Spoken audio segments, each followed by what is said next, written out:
चतुर लोमड़ी और बूढ़ा शेर। एक जंगल में एक बूढ़ा शेर रहता था। वो अब इतना बूढ़ा हो गया था कि सामने पड़ा शिकार भी उससे शिकार नहीं कर पाता था। वो अपने आप के ऊपर बहुत ही दया भाव से देखने लगा था।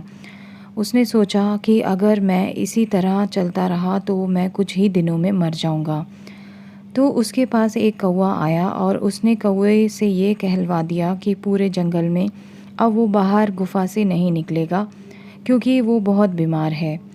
जंगल के सारे जानवरों में ये बात फैल गई थी और वो सारे जानवर एक एक करके शेर से मिलने जाया करते थे ताकि वो उसका हालचाल पूछ लें।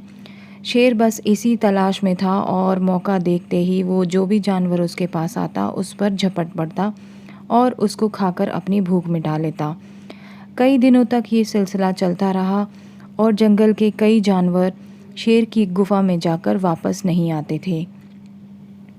एक दिन शेर ने सोचा कि अब मैं बहुत अच्छा तगड़ा हो गया हूँ और उसे बाहर जाने की सूझी। लेकिन शेर बाहर तो गया और उसने फिर सोचा कि अगर मुझे किसी ने बाहर देख लिया तो वो वापस कभी नहीं आएंगे मेरी गुफा में। एक दिन वहाँ पे लोमड़ी बाहर उसका इंतज़ार कर रही थी।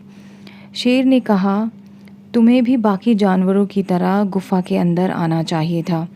लोमड़ी बोली, मुझे क्षमा कीजिए महाराज, पर मैंने कई जानवरों के पैरों के निशान गुफा के अंदर जाते देखा, पर किसी के निशान बाहर आते नहीं देखा। शेर समझ गया कि लोमड़ी समझदार है और बिना कुछ बोले वापस गुफा में चला गया। लोमड़ी ने जंगल में जाकर सभी जानवरों को सचेत कर दिया, क्योंकि लोमड़ी अब समझ चुकी थी कि शेर ढोंग कर रहा है और सभी जानवरों को खाने की तैयारी में लग जाता है। शेर ने ये सिलसिला कई दिनों तक अपनाया, लेकिन लोमड़ी के सचेत करने के बाद कोई भी जानवर शेर से मिलने नहीं पहुंचा। तो दोस्तों, इससे यही शिक्षा मिलती है कि हमें हमेशा चौकन्ना रहना चाहिए और अपने आसपास के माहौल से आगाह रहें। Thank you so much for watching this video. Please subscribe and like and share.